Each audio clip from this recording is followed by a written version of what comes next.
What's going on, fish keepers? If you're new to the channel, welcome. If you're coming back, if you're a returning viewer, I appreciate it. Remember, it's the Aquarium Police Force here. Everyone's invited to be part of the community. So if you're not, make sure you hit that subscribe button. And we do fish investigations, fish tank information, fish profiles, all that.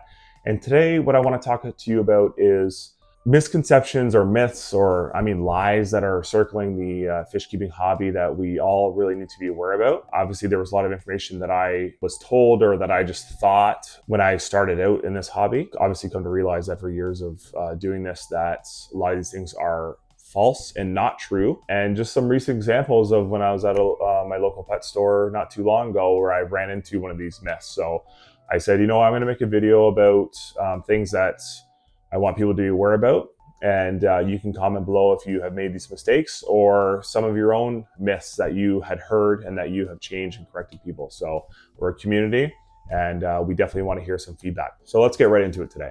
So the first one is the nitrogen cycle, and the biggest myth about this one is the actual nitrogen cycle itself. So the example that I said, I was at my local pet store. I was getting some stuff for my wife's cat. I got to go check out the fish. And the fish area employee was talking to a new young couple, and they're looking to get their first fish tank. And, he just said, they were asking, like, what do I got to do to set this tank up? And the guy basically, he's like, just, put the gravel in and put some water in, just, let it sit there, let it run for a few weeks, and you should be good to go. Without really knowing the correct information, they would assume that's a nitrogen cycle. But what you need to know is that the nitrogen cycle just doesn't happen on its own. You have to jumpstart the nitrogen cycle, whether that's using food or filter media, old filter media. You can buy like a bottled bacteria stuff that you can get from your pet stores or your fish stores. So these are all various things that you need to do to jumpstart your nitrogen cycle. And the quick rundown of the nitrogen cycle is there's a bacterial bloom in your water column. It'll then convert to ammonia, which will then convert to nitrites, which will then turn into nitrates. So you need in your tank beneficial bacteria to convert these ammonia and nitrites into nitrates, which then can be absorbed through live plants or exchanged through water changes. And we have to understand that ammonia and nitrites are harmful to fish. They suffocate the fish. And, if you were to put a fish in, if you were to run your tank for 4 weeks, put your fish in, there's a very high chance that your fish would be dead within a few days, if not a day, just because the new bacteria hasn't been able to establish dominance over the tank to combat this ammonia and nitrites and stuff like that. So first myth is the nitrogen cycle, but you have to jumpstart your nitrogen cycle. So if you have any comments on the nitrogen cycle, let me know below. Any tips that you guys use. I just take a sponge filter from one of my little tiny tanks, and anytime I do a new one, I just grab it, I just soak it in, and all the water will, it disappears after a few days and it goes crystal clear, but that's the beauty of it. So the number 2 myth that I want to talk about, which I find is more harmful than beneficial, but people think that they're doing good, is being overzealous on cleaning your tank. So when I clean my tank, I don't use the term cleaning because I'm not cleaning anything. I'm maintaining the balance of the tank, which is why I say I'm doing tank maintenance as opposed to cleaning, because I don't scrub the glass. I scrape algae off with the blade. And the only thing I really do is change out the filter pads and just kind of rinse them off in the same tank water. I don't use any new water or anything like that. So anytime you introduce anything new that will throw off the balance of the tank, you're basically causing more chaos in it, and you could potentially do more harm than good. So just be aware of that when you're cleaning your tank. That's why I say I like to maintain, slight water changes and then maintain the filter. But I would never, and this is where people get into the problems with their betta fish that they put in those tiny little tanks, is that they'll take the betta out of a cup, they'll dump in all the water, and then they'll take their tap water and spray down all the gravel, rinse it out, and anything that kills any beneficial bacteria that is on the surfaces of the tank is really going to be doing more harm than good, because you want to leave that good, and I'll say it again, beneficial bacteria, the big BB. You want to leave that as much as possible. So maintain the ecosystem in your tank, and then you're good to go. Overzealous cleaning could cause more harm than good, and you'll basically just be running in constant ammonia spikes and constant nitrite spikes. So just be aware of that. The wording is all in the key. Maintain your tank. Don't like clean your tank, if that makes sense. That's easier for me to do anyways, but if you want to somewhat call it cleaning, it's up to you. But if you have any tips for cleaning, again, throw it down below. So the third misconception that I want to talk about is tank size, filter size. So I posted a video a few weeks ago, actually it was actually last week, and it was about, are smaller tanks easier? And then the misconceptions of smaller tanks. So smaller tanks aren't easier, larger tanks aren't easier, they're just different. But you can't be lazy when choosing to be a fish keeper. Fish keeping is not a lazy hobby. You have to be on top of it. If you don't care about it, then you're just going to run into problems. So don't be lazy. But if you have a 20-gallon tank and you're thinking, oh, I can get a 40-gallon tank canister that will clean a 40-gallon tank, all you're really doing is pushing more water through the canister. Nothing's really changing. You're just pushing the water out at a more rapid rate. So, it all depends on what you have in there, your fish amount, your fish volume, water volume, how much you're feeding, and then what kind of fish you do have. So, like you can say I have 3 fish, but they could be 3 guppies, or they could be 3, Oscars. One's going to poo a lot more, one's going to eat a lot more food. So this is where you can be running into the issue. So if you're going to have, 2 guppies in a 20-gallon tank versus having 2 guppies in a 40-gallon tank, the likelihood of having an ammonia spike is a lot less. However, having a 40-gallon canister on a 20-gallon tank, it's not really going to do anything other than just push the water through more. So don't be lazy. There's no shortcuts in fish keeping. So don't get it twisted.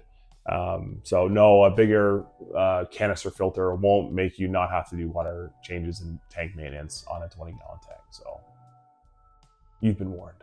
So this next one here is a pretty big thing, and it's tank size and the fishes that you get. So a lot of places are really bad for doing this, and they'll sell you a fish and they don't give a crap about what tank you have. So examples being an Oscar, red-tailed catfish, bala sharks are the worst. Like a bala shark, you go to your PetSmart, your Petco, or Walmart, and you see this cool little, it's like a minnow. I don't even know what it is considered, but it's called a shark. Oh yeah, let's get this thing. And then all of a sudden, a year later, it's like 3 feet long. You bought a 10-gallon tank because the fish is the size of a minnow. So, but then people will say, oh, like a catfish will grow to the size of its tank. Well, it will in a sense, but you have to look at it like, I like to think of everything logically. Like if you yourself lived in a box your whole life, your body would probably be stunted to the growth of the box, but your internal organs would all grow to the natural size. You'd be like, a hunchback of Notre Dame. Like it's not normal to do that. And I don't know why someone would want to do that to a fish. Like you're causing harm to the fish, and that's not our goal. Our goal is to, successfully house fish in our little ecosystem. So don't get it twisted. Even though a fish might stay the same size within its tank, it's stunting its growth and it's causing harm to itself. So just be aware of that when you're buying these fish. I blame the pet stores a lot for selling these fish with smaller tanks. Anyways, just be aware of that. But yes, they do stunt their growth, and it is harmful to them. So it is it's a myth. Like they don't just are normal smaller dwarf fish. They are actually hurting themselves. So this one here, I actually want to do a video about this one, but there's number 5, and that is algae. Your tank sucks because it's covered in algae. And so you want to buy suckerfish to clean your tank because you don't want to clean the algae. And suckerfish more than likely is going to be an octocinclus or a pleco, common pleco, or fancy pleco, whatever you got. That is going to be probably your solution. And again, that's a lazy solution. If you look at a natural pond or any lake or whatever, like there's algae in them. Algae is a natural thing occurring in the ecosystem. And I personally use algae as a kind of like a monitor system of like, how much am I feeding my fish? Am I overfeeding? Am I overcrowding? Is it overstocked? Does the filter need to be cleaned? Like these are all indicators when there's excess algae, there's extra nutrients in the tank. So that's a great indicator of something's off from the balance.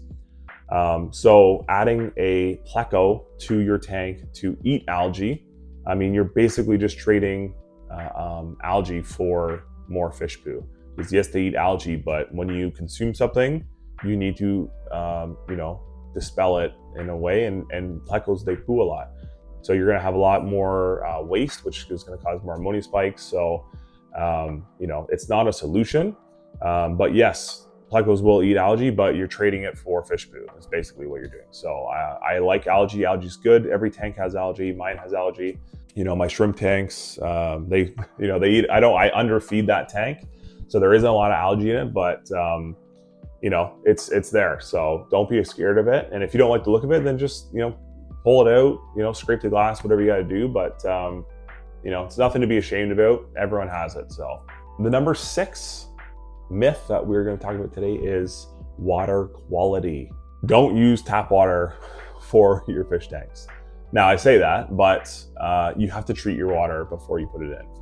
So I've heard from other fish keepers, I just throw tap water in there. It's just like, oh my God. You can't put tap water in your tank. And I'll use an example. Fish basically are, they have a protective slime coating, and the chlorine and the chloramine in the tap water is going to burn right through that. It's going to burn the skin. It's like getting a painful rash on your body. Think about yourself going to a swimming pool and opening your eyes under the water. Your eyes burn and like they go red because of all the chemicals. And this is what the fish are swimming into. So you need to treat your water with Seachem has the Prime. I get one from a local fish store that they do their own brand, and it just, I just fill a bucket up and I just mix it in, pour a few capfuls in, and then I top off the water and you're good to go. You can also buy an RO water machine, reverse osmosis machine, and that will, reduce all the chlorine and chloramine in it. You cannot use tap water without harming your fish. So just be aware of that. No matter what anyone says, like there's chlorine and chloramine in every tap water in any city or suburb in North America. So if you're somewhere else, I can't say for sure, but if you're on well water, they have different minerals in there, so there won't be any chlorine in there or chloramine, but any heavy metals, I'm not sure. You'll have to check do a water test on that. So now this one here is the most important one, and again, this is directed at new fish keepers, and that is a fish-in cycle. And a new fish keeper or someone wanting to get in the hobby, they're just going to call it, I bought a new fish. Being an experienced fish keeper, most of us would have multiple tanks, so we're not too concerned about it because we can wait a few weeks to get a new fish. We can set up a tank, no problem. But when you're new to it, you're excited, you see the fish you want to get, you got the bag, you're just like, screw it, I'm doing it. That's the biggest problem. So a fish-in cycle, again, brings it back right to number 1, and that is the nitrogen cycle. If you put the fish in there in an uncycled tank, there's going to be an explosion of bacteria, some beneficial, some harmful, and they're going to be fighting. And there's going to be huge ammonia spikes, and more likely, if you don't do anything, your fish are going to be dead the next day. So it is very difficult to do a fish-in cycle. I don't like to do them because they're a lot of work, and I'm sure any experienced fish keeper can test that as well, who has done it. It involves multiple water tests, daily, and frequent water changes and whatnot. So, think of, if you put a fish in without cycling your tank, think of it as you sitting in your car, in your garage with the garage door shut, car running, and it fills up with carbon monoxide, and you're basically just like suffocating. That's exactly what's happening to the fish when they have high ammonia in a tank, and there's nowhere for the ammonia to escape or be converted into nitrites and then nitrates. So, I would not recommend doing a fish-in cycle. It is very difficult, especially for a beginner. But that is my biggest myth, is that you cannot do a fish-in cycle easily. So if you found this information valuable, please consider subscribing. Again, I'd love to have you guys all join the Aquarium Police Force. We're community fish keepers, and all we want to do is keep our fish happy and healthy. And I look forward to hearing from you guys. I love chatting with you guys in the comments. So feel free to drop anything about there, and I'll hit you guys back up. All right. Take care, and let me know about your favorite myths.